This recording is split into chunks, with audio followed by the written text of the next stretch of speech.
Thanks for being here. Subscribe to Cheating Stories Best, so you don't miss new stories. Did the wife's loyalty lead to the accident? Today's story, with a similar plot. Enjoy it. A few months ago, Lisa and I celebrated her 20th anniversary with our two daughters, Jasmine, 16, Casey, 13, and our son Jake, 15.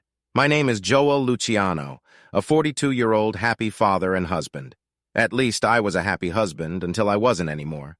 When we got married, Lisa had just turned 20 and I was her first and only love.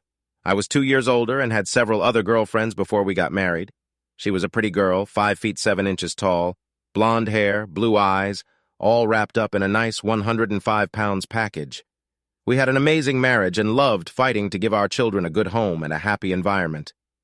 For the past 20 years, we have spent all our time together and done everything as a family.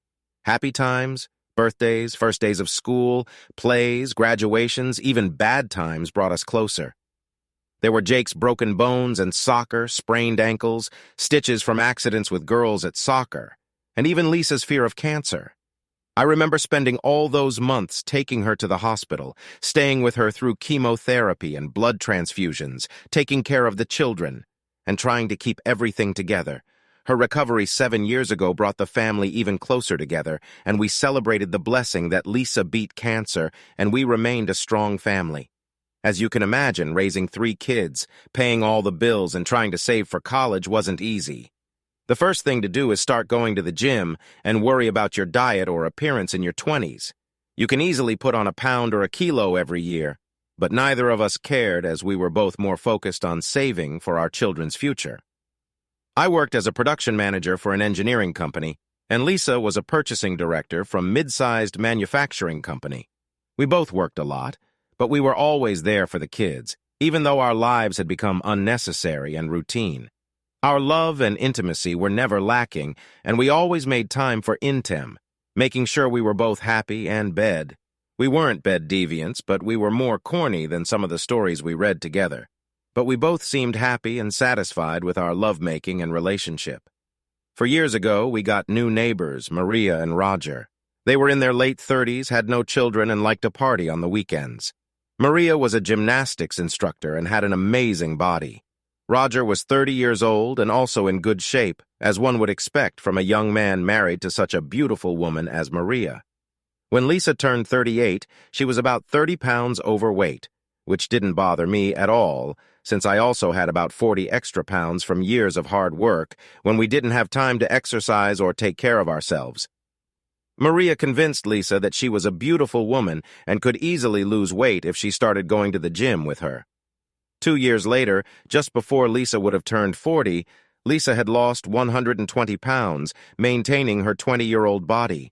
She looked amazing, and I always complimented her on how beautiful she was. Lisa became a different person, more confident and hot. Our nightlife improved thanks to her new energy level. Lisa rediscovered her youth and I tried to keep up and make her happy. Of course, with a new body came new clothes and a sense of fashion. With the help of her new friend Maria, Lisa now wore more revealing, attractive clothes. Lisa enjoyed her new body and loved to show it off in tighter, more revealing, fashionable outfits. At first, I was a little concerned when she went off to work looking like a nice young woman while I spent my day wearing an elderly dad's body in old suits. When we walked together, I now look more like her father than her partner or husband. She always tried to make me feel important and that those looks didn't matter, because I was the same man she had loved for the last 20 years and would love me the same for the next 20. The difference was that now I could enjoy a pretty wife, not the overweight woman I lived with before. I told her that I loved this woman anyway, and her looks didn't matter. For her 40th birthday, I threw a big party and invited all our friends and work colleagues. I rented a small room at a local hotel with a band and fully catered the party with an open bar. She wore her prettiest little dress, new heels, and looked like a supermodel after a day at the salon. I watched the men stare at her, and I could tell she loved the attention. Her new level of confidence was obvious, and she became more open and free-spirited rather than the 40-year-old mother I was used to. It was a great party, and she made sure to thank Maria for helping her regain her youth and how all that work helped her become who she was and how it helped her marriage. I had to admit that I loved looking at her new body and her new intimate position. What I didn't like was watching her slow dance and flirt with several young men from her office. In all her years of marriage, she had never danced with other men or flirted openly, but now she seemed to enjoy the attention.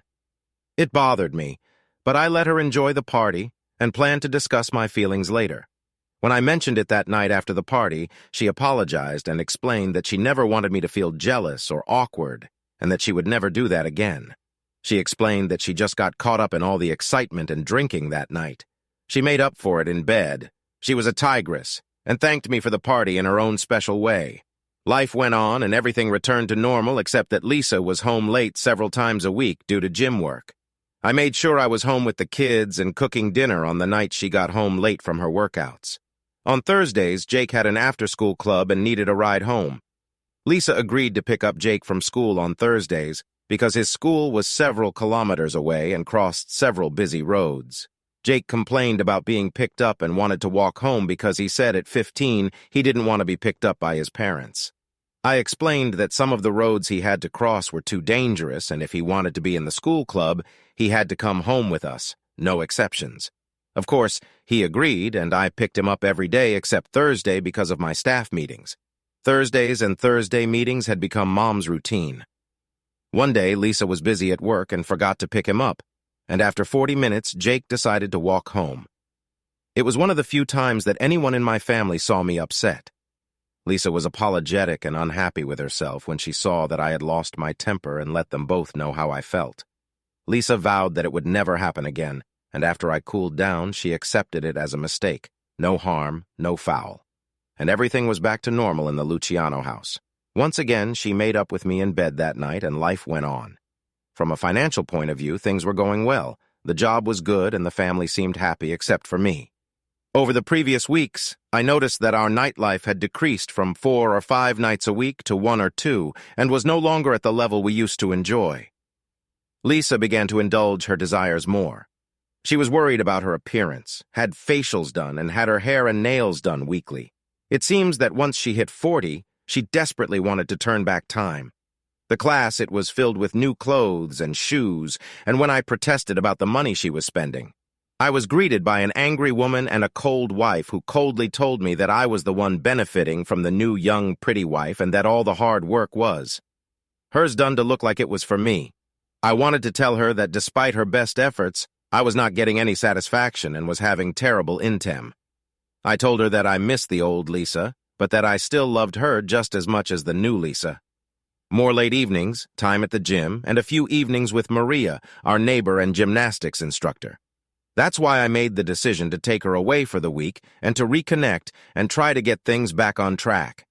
I loved Lisa, but I needed to insist on my own and return everything to normal. The following week, I planned to take her out to dinner on Friday night and tell her about our vacation plans over a romantic dinner. On Tuesday evening, I told her that I had made a reservation for Friday evening and had already arranged for her parents to come watch the children. The next morning, I watched her getting ready for work. She was wearing another new dress that was a little frilly for work along with dark tights and red high heels. She looked hot as hell, but too dressed up for work. When I asked her about her outfit, she explained that the big bosses were coming and she wanted to impress them. I knew better than a start fight, so I left the house that Thursday morning, wondering if I'd ever get my old Lisa back. I loved her, but I didn't love this new woman. Perhaps it was my lack of self-confidence because I never lost the extra weight, and when we were together, we no longer looked like a couple.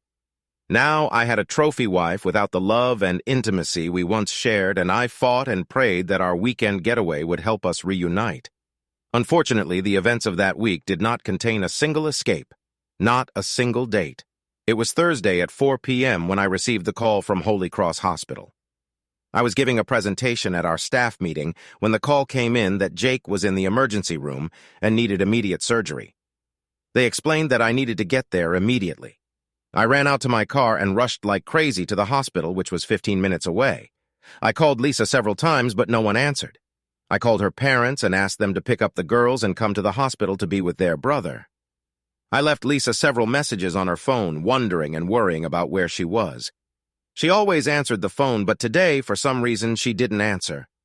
When I arrived at the hospital, I met with the doctors, signed all sorts of papers, handed over my insurance card, and spent a minute with my son, who was unconscious and covered in blood. It looked bad as I noticed his broken leg and cuts and bruises all over his body. I kissed his forehead and felt tears streaming down my face as he was wheeled into the operating room. I was alone and scared to death when I started worrying about Lisa again. They took me to the emergency room of the operating room where I met my daughters, as well as Lisa's parents, Edward and Mary. They turned to me for answers, and I told them everything I knew, including their missing daughter. We came to the conclusion that Lisa did not pick up Jake from school, and he decided to walk home again. I told them I was really worried about Lisa because she wasn't answering the phone or picking Jake up from school.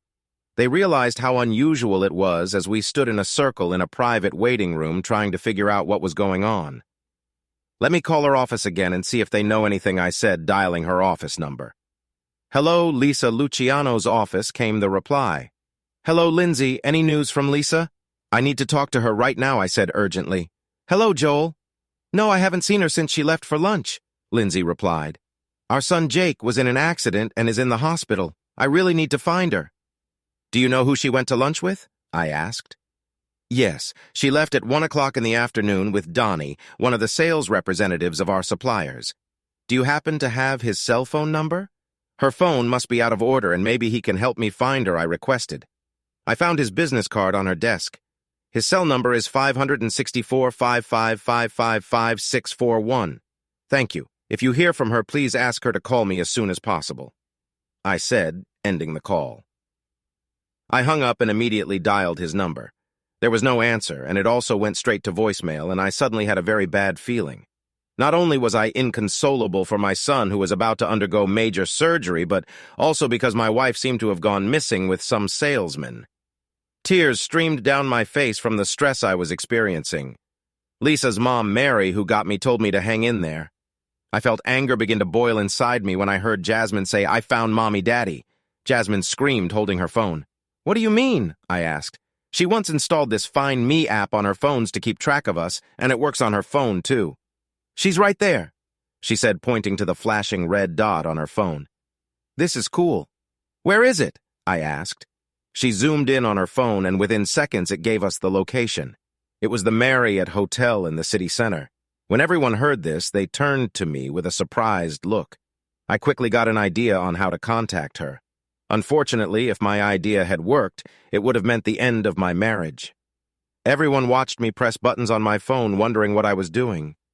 When I called the hotel and asked for Mr. Donnie Kelly's number, they put me on standby. In a moment later, I heard the phone ring. After 8 rings, the man finally answered in a disappointed tone. "Hello?" he said. "Hello, is this Mr. Kelly?" I asked. "Yes, how can I help you?" he replied. "Could you please put me through to Mrs. Luciano?" I requested. There was a short pause before he answered. "Sorry, Mrs. Luciano is not here. You must have the wrong number." In a confident, controlled voice, I said, "Donnie, listen carefully. I'm her husband and her son is in critical condition in the hospital. Look, I know she's there and I need to give her the details now. Please just give her the phone." After a long silence, I spoke in anger. "Donnie, if her son dies before I talk to her, I will find you and kill you with my bare hands. You understand? Now give her the phone, damn it!" I heard the phone being passed and then Lisa's voice. "Hello," she answered in a nervous voice. On the contrary, I was firm and controlled when she answered. "Lisa, listen carefully. Jake was hit by a car while walking home from school. He's in surgery and in critical condition.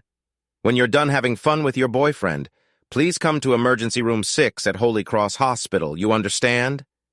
I heard her scream when I was disconnected from the connection. I was so focused at that moment that I forgot that my 2 girls and her parents were listening to the conversation.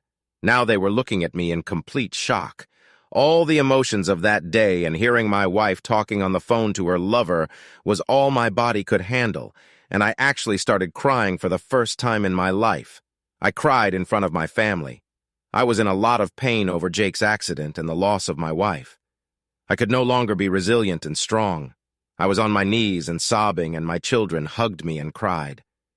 Mary and Roger stood next to us and also cried. It was a sad scene, but I knew everyone needed my strength, so I stood up, kissed my girls, wiped my eyes, and talked to everyone. I apologize for what you just heard, but I lost my cool when I heard him answer the phone. Yeah, it looks like Lisa spent the day in bed with some sales guy from work and forgot to pick up Jake. She's with him now, but I'm sure she'll be here soon now that she knows what happened.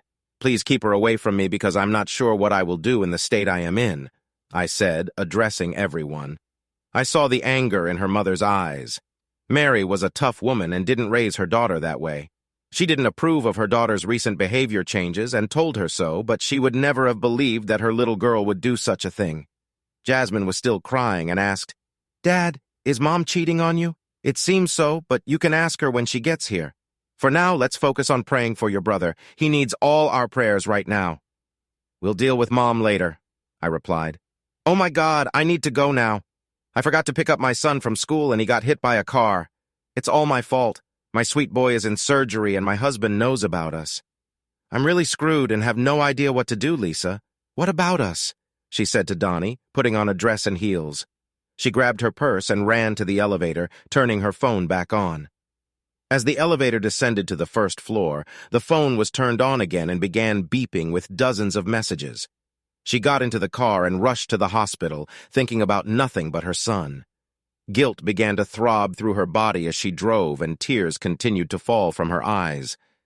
No matter how many times she wiped them, this should never have happened, and she realized how stupid she had been. Eventually, she realized that she had been foolish and was putting herself before her family.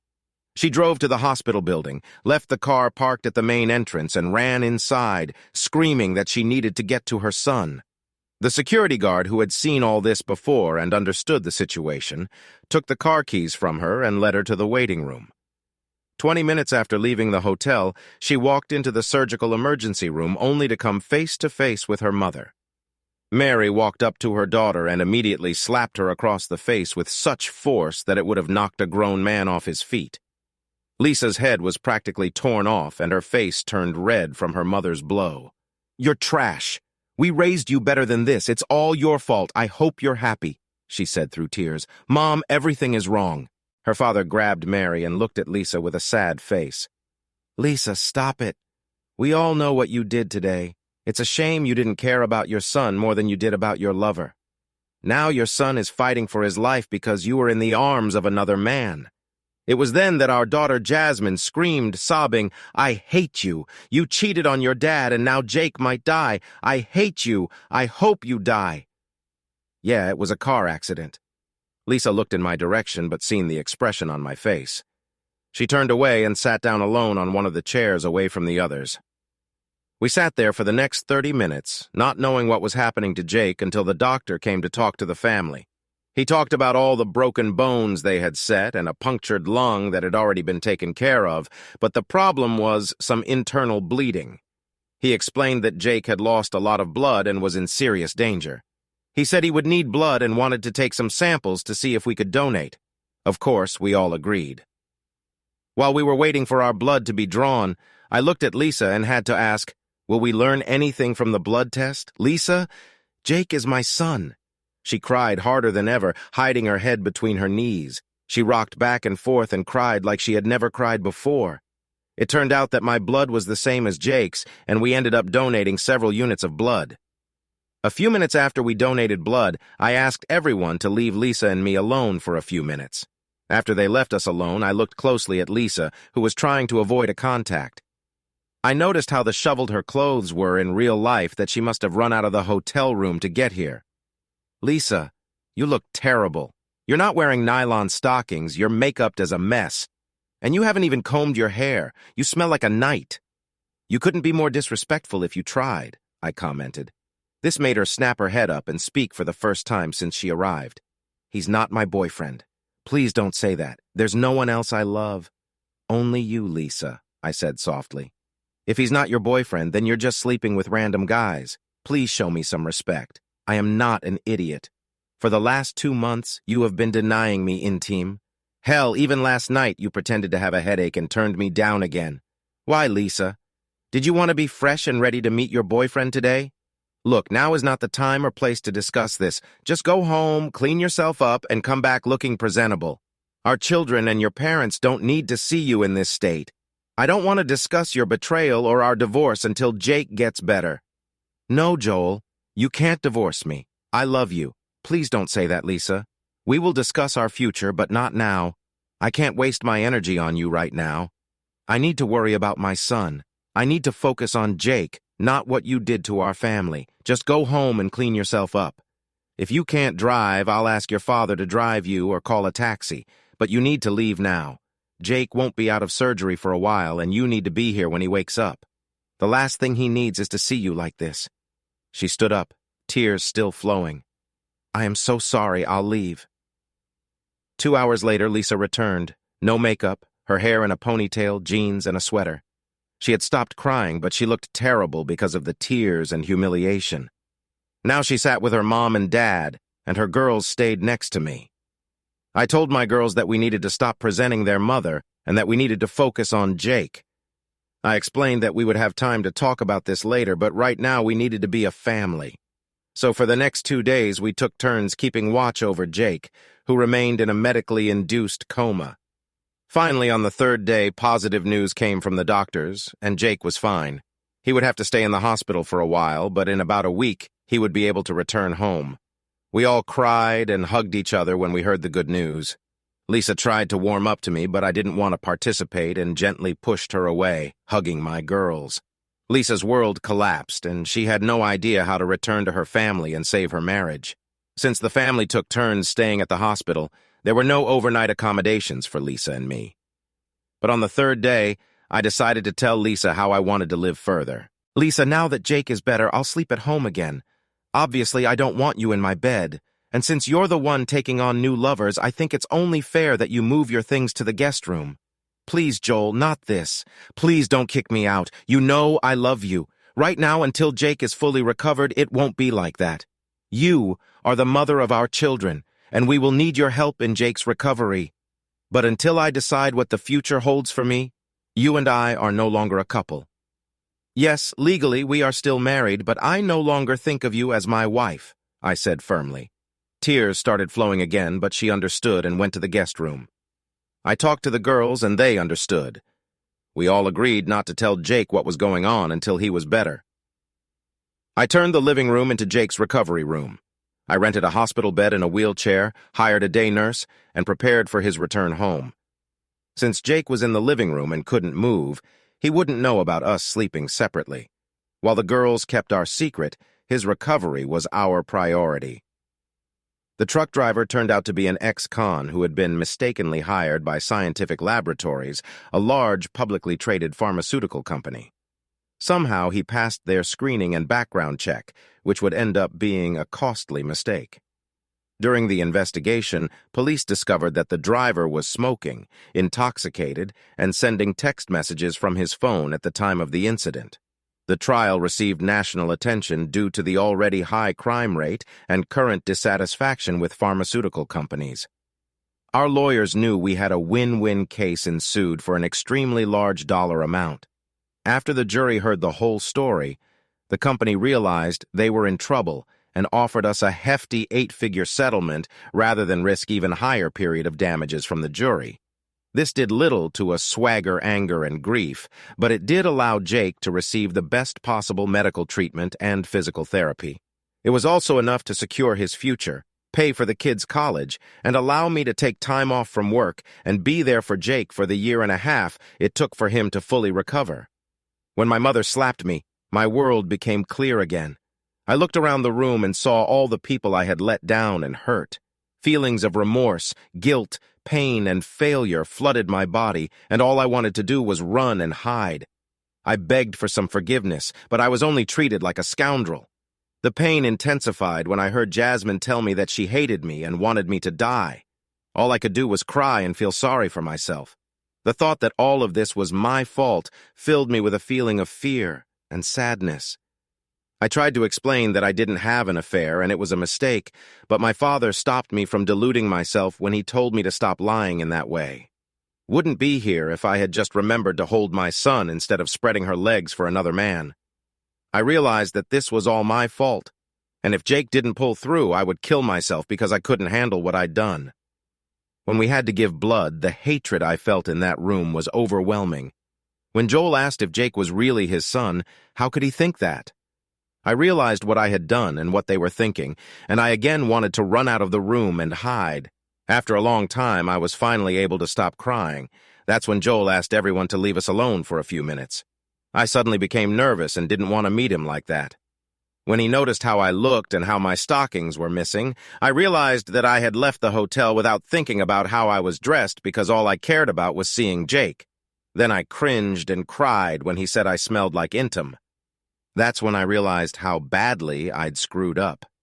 He was right. I needed to get home, get cleaned up, and be there for Jake when he woke up. Then I got angry when he called Donnie my boyfriend, and I had to correct him. But when Joel explained that Donnie was either my boyfriend or I was just A, my arguments became irrelevant. Divorce? Why would he say this? Oh God, no, not this. This should never have happened. I can't lose Joel. I love him. Donnie was just a distraction. I know it was wrong, but there is no love. He should have realized that it was a mistake, and I would never do that again. He loves me. I know that. I have to find a way to fix everything. But how? My wife and girls were all involved in the recovery process after Jake was discharged from a hospital. We brought him home and introduced him to his new room, which included a hospital bed, a remote for the new TV, and video games. We wanted him to feel as comfortable as possible during his rehabilitation. We had several day nurses help us during this time, which turned out to be a real blessing.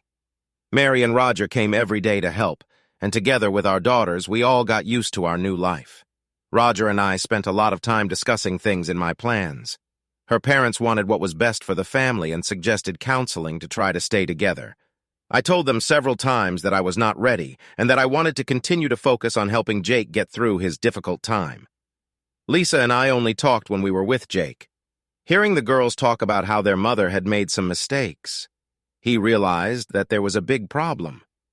Jake has always been the most sensitive person in the family, and one day when we were alone, he asked me what was going on and asked me to forgive her. He reminded me that my mom loved me, and he could tell she was hurt. I had to blink away a small tear and tell him that our problems were none of his business and to focus on getting better. It was at that moment that I realized that I needed to face the truth and make some decisions. I told Lisa we were going out to dinner on Friday night to talk. Mary and Roger were babysitting.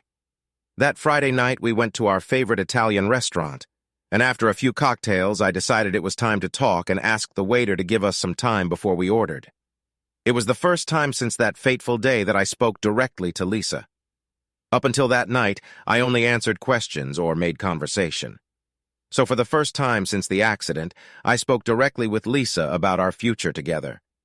I know it was hard for you, and it's unfair that you sleep in the guest room.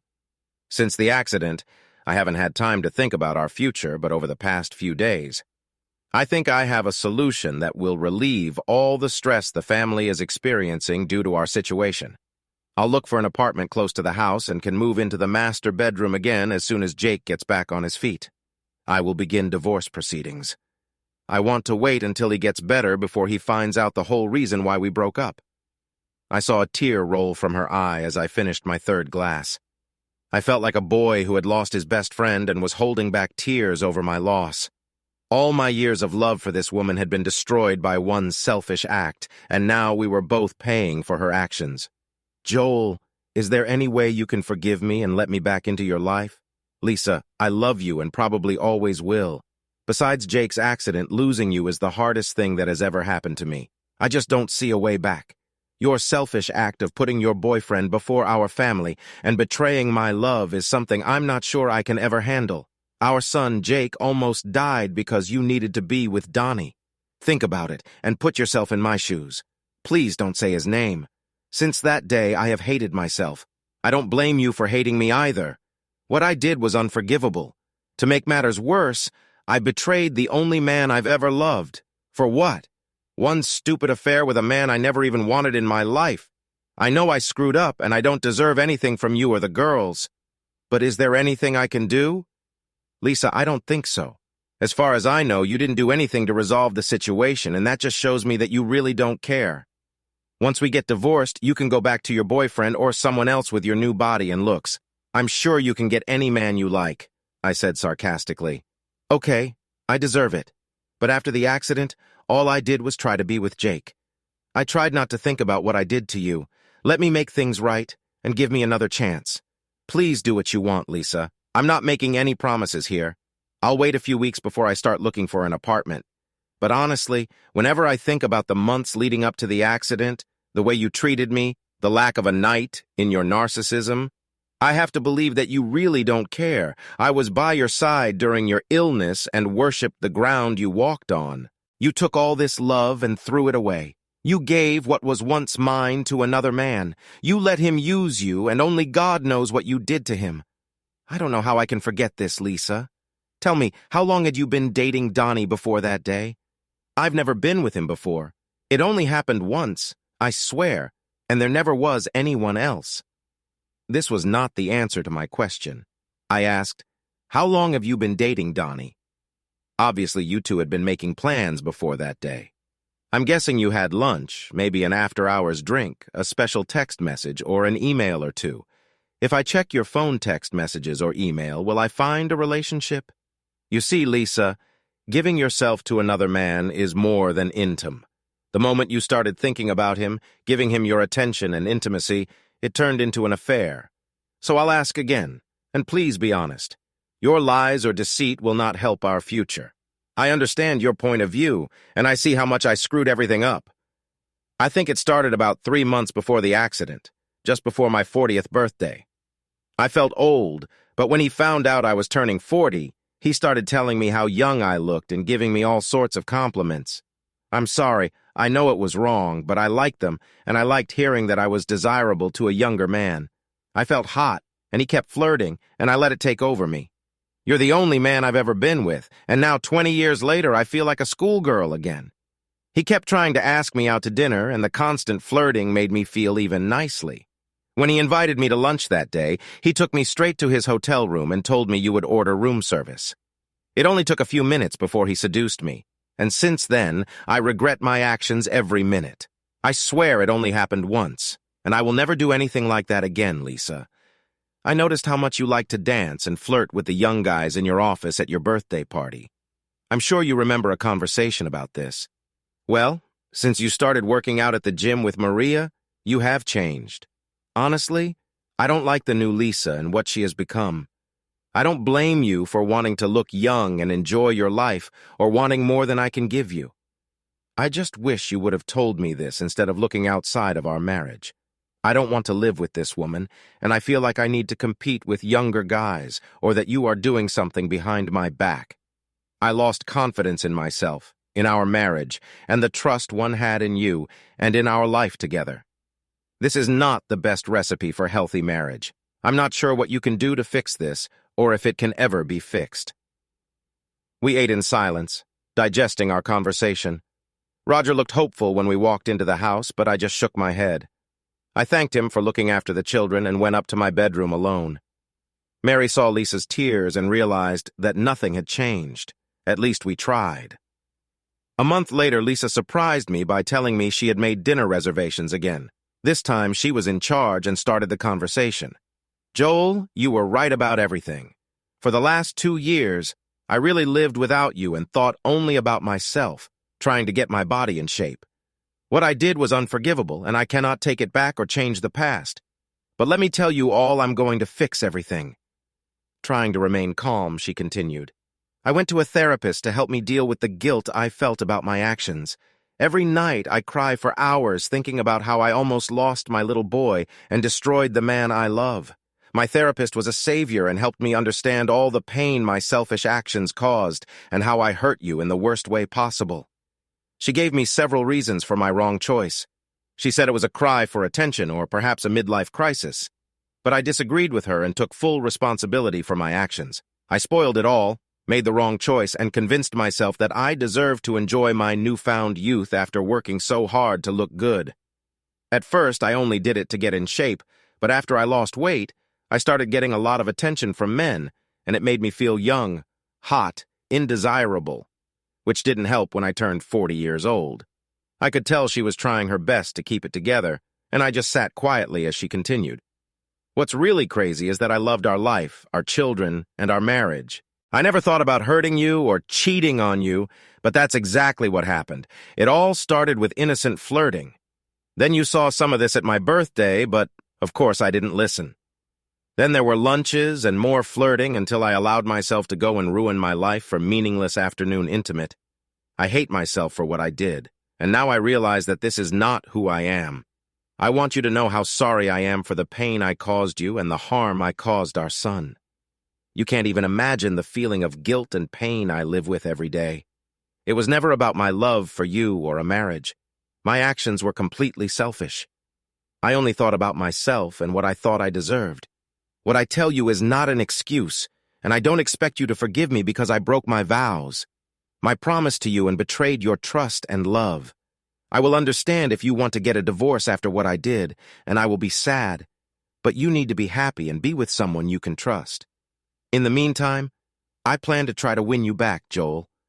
The last time we had dinner together, you said I didn't do anything to save our marriage, and I told you that I was so worried about our son that I didn't know how to save us.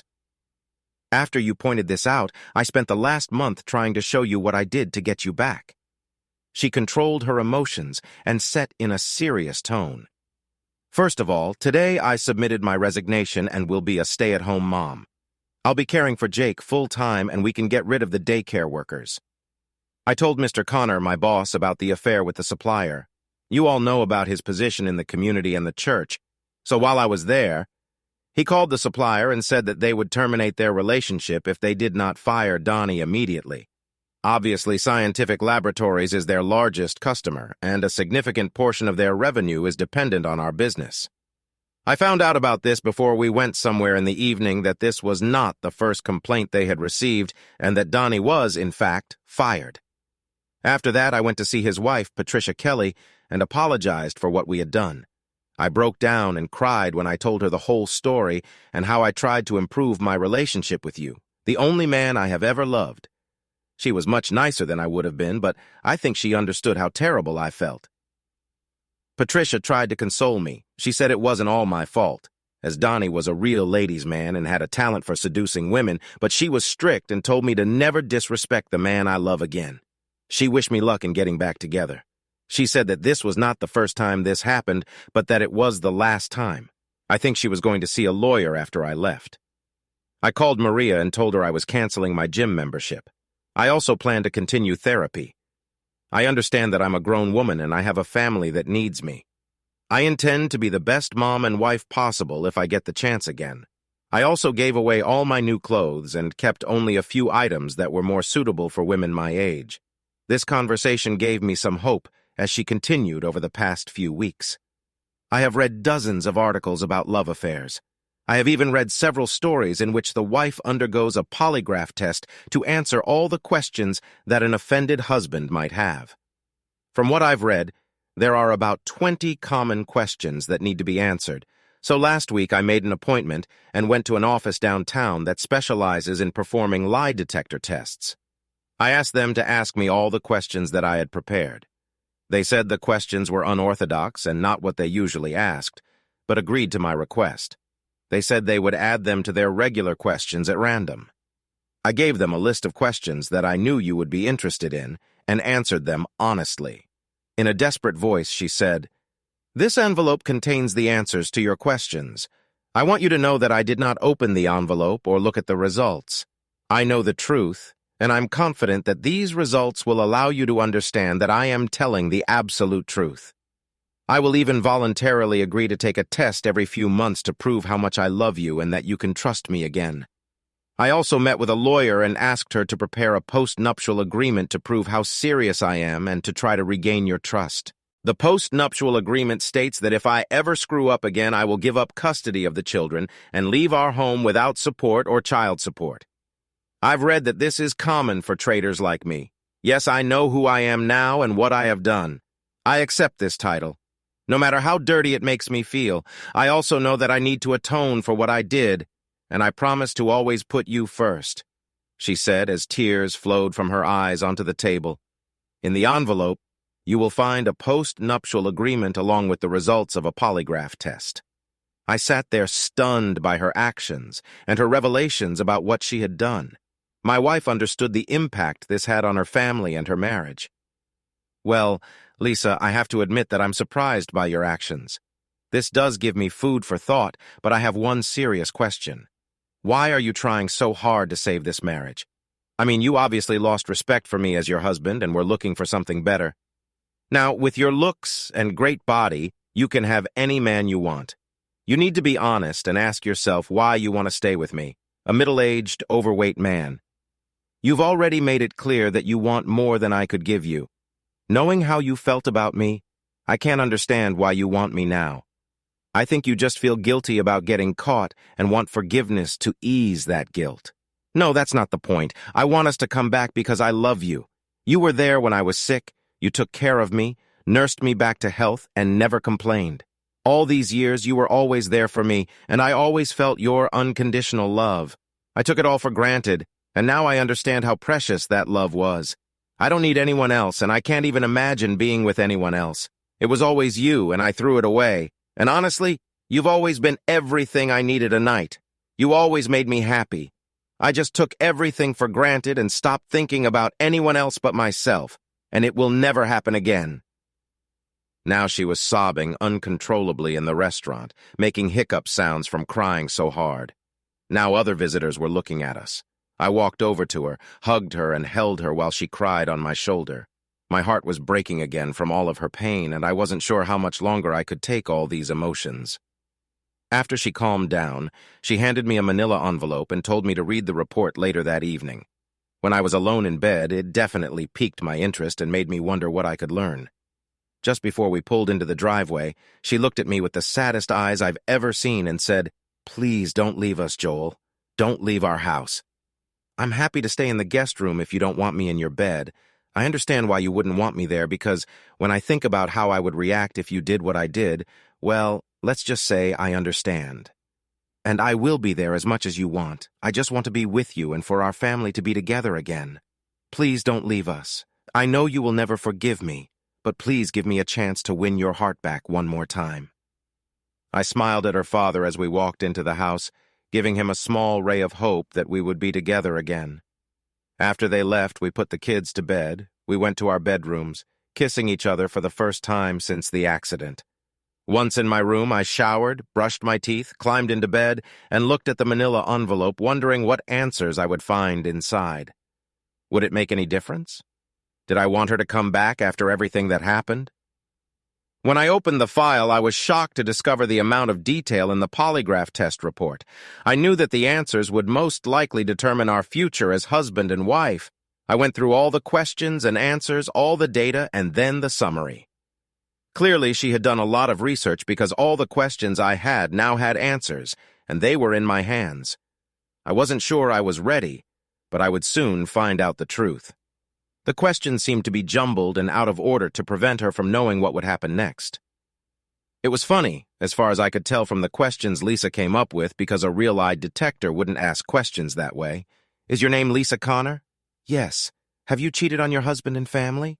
Yes. Do you love Donnie? No. Do you want to be with Donnie again? No. Do you have any feelings for Donnie? No. Did you have intimate intercourse with him? Yes. Have you used illegal substances or alcohol? No. Did you plan this novel? No. Was this your first time with Donnie? Yes. Did you wear a protection? Yes. Was he a better lover than your husband? No. Was he bigger than your husband? No. Was this your first time having a night with Donnie? Yes. Did you have oral intimate with him? No. Have you kissed Donnie? Yes. Did you kiss him before that day? No. Have you ever let him touch you before that day? No. If you hadn't been caught, would you have done it again? No. Since you got married, have you had a night with anyone else? No. Do you love your husband? Yes. Did your husband do anything bad that made you cheat on him? No. Do you want to get a divorce? No. Will you ever cheat again? No. Do you find your husband attractive? Yes. Do you want to be with someone else? No. Are you willing to do anything to forgive Joel? Yes. After reading the answers, I slept soundly that night, still unsure about my future, but somehow the answers to these questions brought me some relief. The next morning, I spoke with my children and shared with them some information about the extent of her betrayal, as well as her actions to make things right. Since we were still a family, I wanted them to contribute to our future. Children, As you already know, I was planning to move out and find an apartment, but last night your mother asked me to stay. I want this family to heal and get through this, but I need to know how you feel. Can we forgive your mom, accept her back, and work on getting our family back together? We all make mistakes, and Mom made a big one, but I believe she deserves another chance. I need to hear how you feel before I make any decisions for the family. I looked at my son and said, Jake, you suffered physically because of your mom's mistake. How do you feel about what I said? Dad, I don't blame Mom. I shouldn't have walked home. It was my fault that I disobeyed your orders to never walk home. If I had not walked home that day, we would all have been happy. It's my fault, he cried. My heart broke as I watched my son take the blame for all the mistakes he made that day. I was proud of him for taking the blame and standing up for his mom, and I patted him on the top of the head. Son, let's not discuss guilt. This is in the past, and we need to focus on the present and our future. What we do now is all that matters. The girls started talking, Dad. We don't want you to divorce your mom. Yes, we are still angry, but if there is any way to forgive her, we need to stay together as a family. Please, Dad, don't get a divorce. Let's give her one more chance to be completely honest. I'm not sure if that's an option right now, but maybe there's a way we can stay together as a family. You understand that if I stay in the house, then everything will be different between me and your mother. She will sleep in the guest room. The love we once shared has been destroyed, and we may not be the same for a while, and I honestly don't know if we will ever be the same again. Dad, we understand, but it will be much better if you both stay here with us and don't move. Maybe in time, we can all return everything to the way it was. Now I was proud of my girls and realized that we really raised good children. At that moment, I knew that we would try to save our family and forgive. We all went up to Lisa's room and told her we wanted to have a family meeting and asked her to join us. Lisa looked terrible. She had bags under her bloodshot eyes. She was obviously suffering from stress and crying because of her family's coldness. Her life became a living hell. Oddly enough, the only person who spoke to her and undoubtedly forgave her was Jake, her son, who suffered the most. He was the first to forgive his mother. It was our first family meeting since the incident, and Lisa was nervous as she sat alone on the couch. I walked over and sat next to her, took her hand, knowing this would be a difficult conversation. I will speak for all of us, Lisa. What you did damaged this family and left me with the most difficult decision of my life.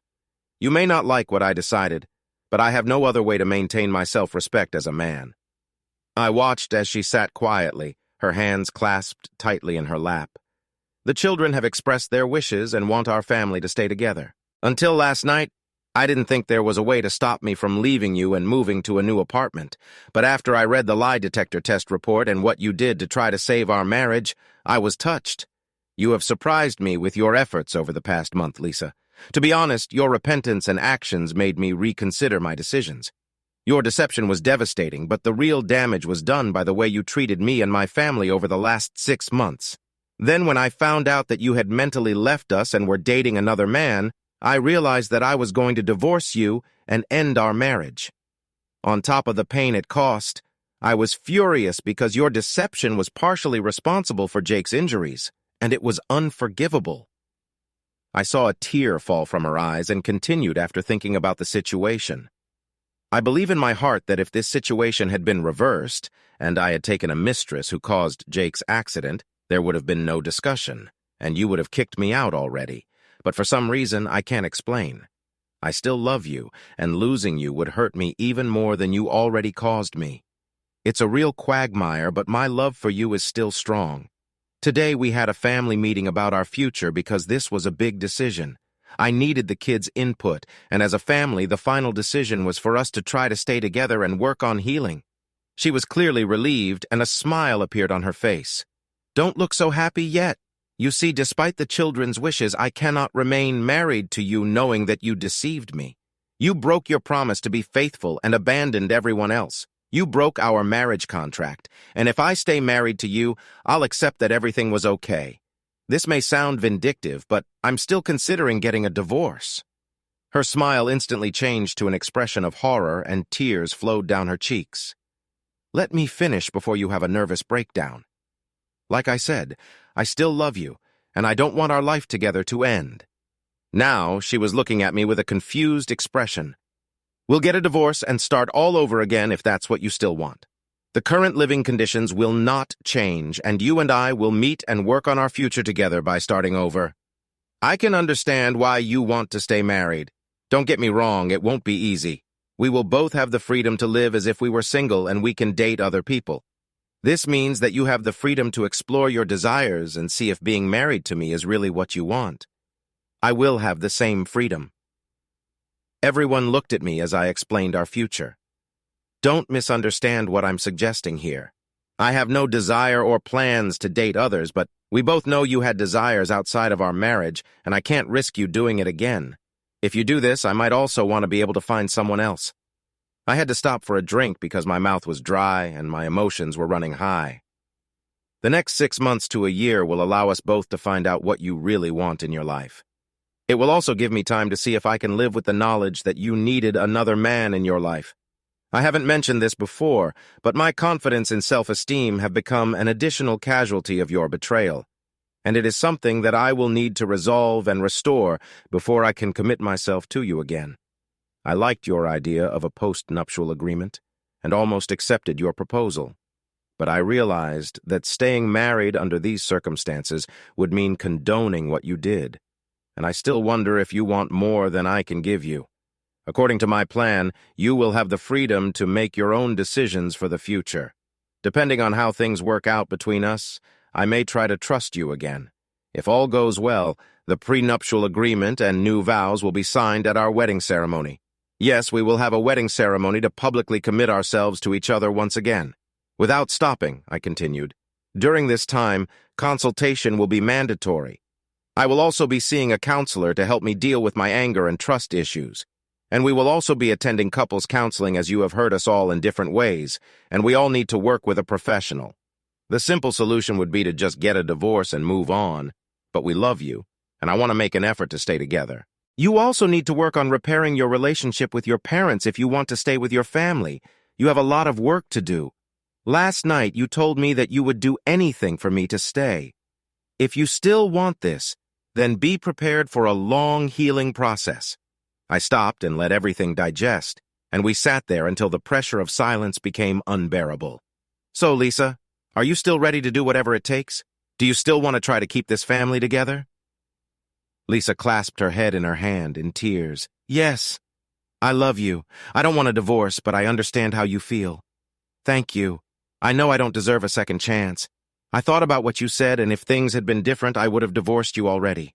Give me one more chance is all I ask, and I will prove to you that you are everything I want and no one else. I promise I will make it up to everyone. I'm so sorry, and I pray that someday you can all forgive me for what I did.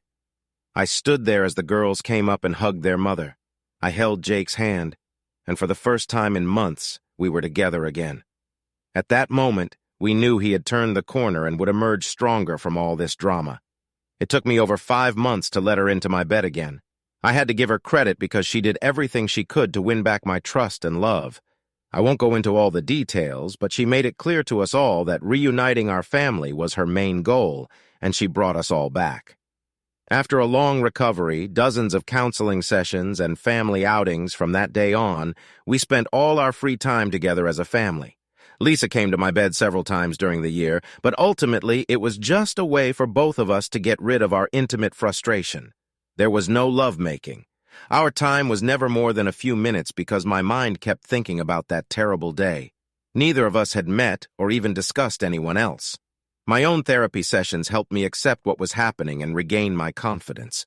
After losing interest in intimate Lisa, I was finally able to perform and get some intimate satisfaction, but lovemaking took much longer. After 10 months, we did complete our sessions, but it was several years before we experienced the level of intimacy we once shared. Her betrayal left the lasting wound that I have never been able to fully heal. Lisa's commitment was strong, and she proved to me that she was completely devoted to me and was not interested in anyone else. Her love and encouragement helped me get my confidence and self-respect back to an acceptable level, and I was finally happy again. A year after this meeting, we had a small wedding ceremony with a few friends, her parents, and children. We exchanged vows and signed prenuptial agreements. During our small reception, she gave a short speech to everyone, apologizing for her actions that had hurt the entire family and thanking everyone for their support. She promised to be a loving mother and a faithful life. Many tears of happiness were shed that day, and I even felt a few tears fall from my eyes during our reconciliation. Lisa became less sociable and suffered in her own hell. She realized how much I had suffered because of her affair. We remained married and happy for the next 30 years. We watched our children get married and have children. All in all, it was a happy life, and the events of that tragic day are now in the past and will never be mentioned again. Donnie paid for the damage he caused to my family and marriage. His wife kicked him out and served him with divorce papers soon after Lisa confessed her sins to her. As a result, he began to live in a one-room apartment after paying child support. Donnie lived a miserable life torn between alimony and support payments. Because he was only allowed to see his children on weekends, he was left penniless and depressed. He suffered even more when he found out that his ex-wife was dating someone and how much the children loved their mother's rich boyfriend. Weekends on his yacht trips to Disneyland and Universal made him jealous and sad as he realized that their future stepfather was a better man. Donnie continued to experience bad luck from job to job as he continued to screw things up. The dates with the girls also didn't last long when they found out about his history of cheating. He continued to date married women because they were easy prey for his looks and charm. This was his downfall. One night, he was run over by another angry husband as he was leaving a club. He suffered internal bleeding, a dozen broken bones, a collapsed lung, and terrible pain for 3 days straight into his home. Until he died. He left a trail of pain behind him and died alone because the family could not lay claim to the body. The state eventually cremated his remains and buried the ashes with other unclaimed bodies in a mass grave. I learned about Donnie's difficulties from his ex-wife, who thought it might help bring closure to my wife's affair. It was childish, but I took great pleasure in telling Lisa all the details of his terrible death. To her credit, there was no emotion in it, and she never said a word about it. His ex-wife was right. The news of his death at the hands of another heartbroken husband really helped me calm down, and Lisa and I's relationship became much better. We never discussed this time again, and we developed a good relationship in our new marriage. We made sure to keep the most important things in our lives for each other. Jake made a full recovery, and through years of physical therapy, he developed an exercise that he could do. He earned a full baseball scholarship and led the state's high schools in home runs and stolen bases. The girls got married and would never repeat the mistake their mother made. They saw the pain and grief from one mistake made and became devoted wives and mothers. From a quote I once read, sometimes giving someone a second chance is like giving someone an extra bullet because they missed the first time. I hope the extra bullet won't be used this time. What do you think of our story today? In my opinion, the wife is completely to blame in this situation. She did not pick up her child at the time, and because of that, he had an accident. And so, the story, I liked it as an interesting plot and thoughtful plot twists. What is your opinion? Write in the comments. See you in the next video.